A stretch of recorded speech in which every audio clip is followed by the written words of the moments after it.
Olá, estimados irmãos, vamos em nome do nosso amado Salvador Jesus e com o auxílio do Santo e Bom Espírito dar continuidade aos estudos da nossa lição, apesar de ser um novo trimestre. Vamos continuar a estudar sobre a Epístola de João e vamos falar hoje sobre o Pão da Vida, Jesus, o Pão da Vida. Nós tivemos na lição passada um milagre muito lindo, lições maravilhosas sobre o milagre da multiplicação dos pães. E vimos que os discípulos agora estão com uma certa intenção. Então, essa intenção tem que ser, de certa forma, orientada por Cristo. Vamos ver o que é esse aspecto? Resfriando o zelo sem entendimento, é nosso tópico da segunda-feira. E a pergunta A traz para nós: o que Jesus fez para impedir que a multidão e os discípulos cumprissem os planos de o colocarem sobre um trono terrestre? Então nós vemos ali que Jesus, conforme relatado em João capítulo 6, verso 15, ele sabendo que eles vinham buscá-lo, arrebatá-lo, né, para fazerem rei, tornou a retirar-se para onde? Para o monte. O que ele fazia no monte? No monte ele orava. Então era o local que ele encontrava para conversar com o seu pai, para orientar as suas ideias, para colocar tudo no devido lugar, para poder realmente ter noção de realidades e coisas que sozinho, humanamente falando, o seu lado humano não conseguia.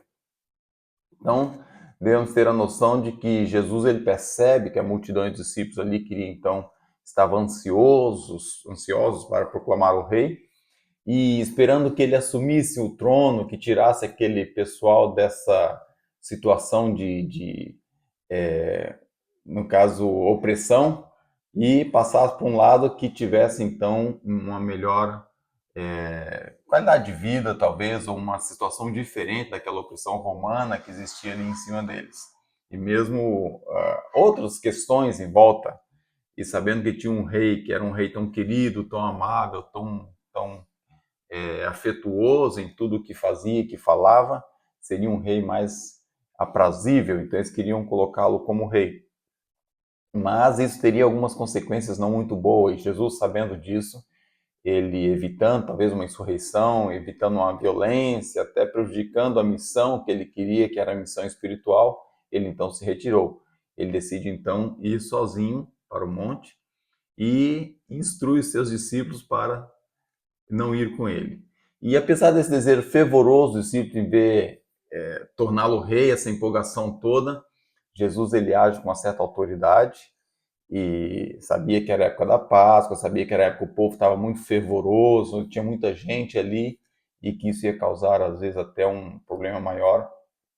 Então, os discípulos têm aquela dificuldade de aceitar ali a sua orientação, mas ele fala com uma situação, com digamos, com uma autoridade nunca vista.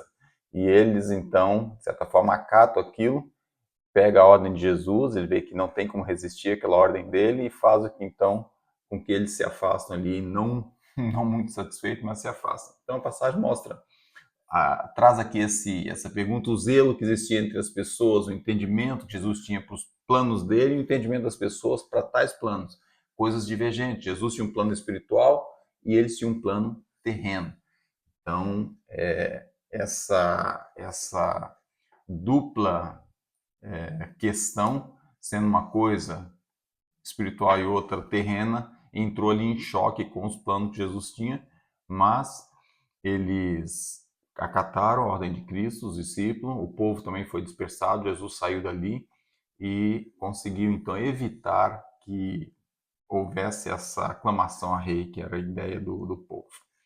A pergunta B. No dia seguinte ao milagre, nós estamos a falar aqui da multiplicação dos pães e todo aquele resultado que houve das pessoas levarem aquilo para as vilas, para as casas, as famílias. Olha, pega aqui o pão que Jesus tinha 5, ele reproduziu para 5.000 pessoas, tal.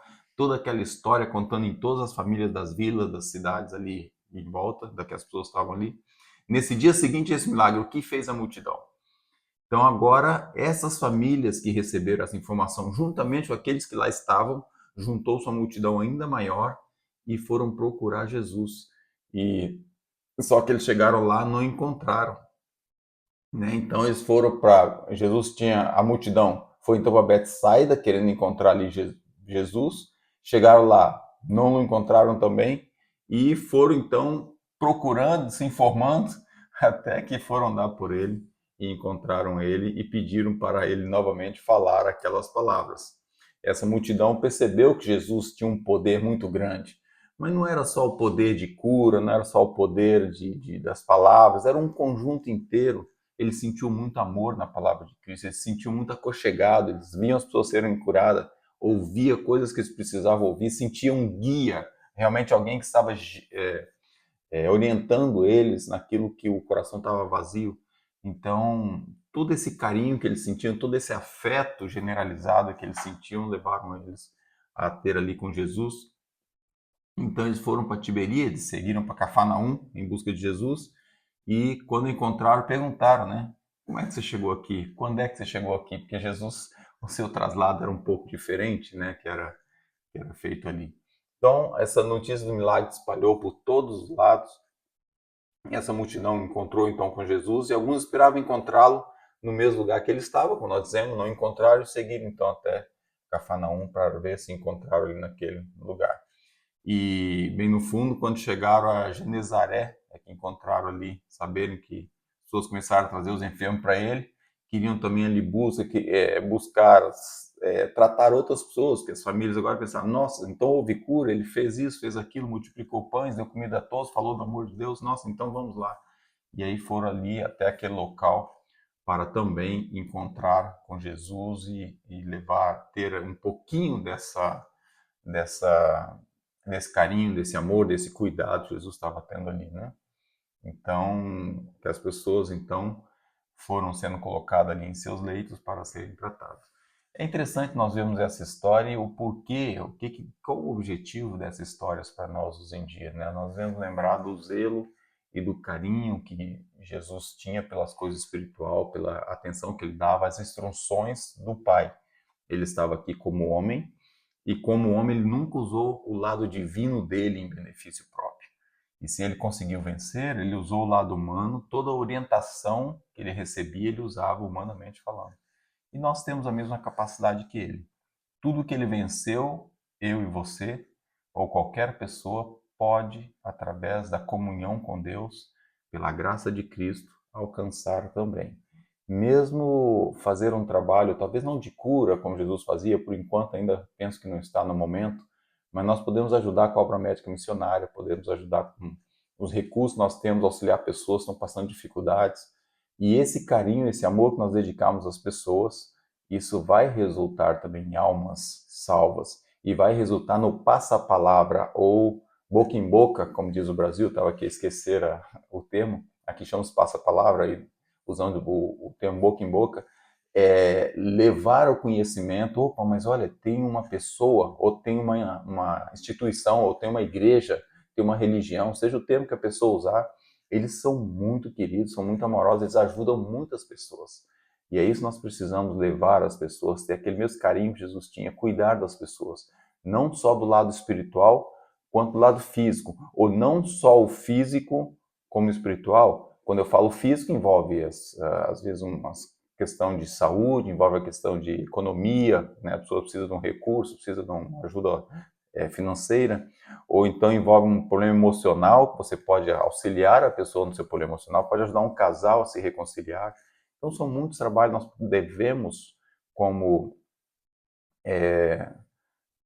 discípulos de Cristo, como colaboradores de Deus, como um bom cristão, exercer esse trabalho. Então, a lição passada, a multiplicação dos pães, falou sobre isso. Eu não posso receber de Deus toda essa bênção que nós recebemos, todo esse conhecimento que nós recebemos e não transmitir. Nós temos que transmitir, nós temos que partilhar. O discípulo pegava da mão de Cristo e entregava na mão do povo. E nós temos que pegar de Cristo o conhecimento que nós temos através das lições, através da escola, do culto divino, através dos estudos que nós fazemos particularmente. Pegar nisso, essa bênção serve para mim. E realmente gosto muito. Mas pegar nisso e passar a outros que ainda não conhecem. E tanto a ajuda espiritual como a ajuda material deve ser exercida por cada um de nós. Então, que Deus nos abençoe e nos ajude para que possamos nunca exercer está tratando do texto, né? Resfriando o zelo sem entendimento, ou seja, eles queriam coroar a Jesus. Nunca permitir que o inimigo traga à nossa mente exaltação. Nunca permitir que as pessoas que nós ajudamos nos exaltem ou que venhamos a colocar numa situação superior. Sempre lembrar que somos todos irmãos, todos humanos, e devemos fazer uso da humildade, como Jesus fazia, e dessa forma conseguir alcançar corações que estão desejosos de conhecer realmente esse Jesus que nós conhecemos.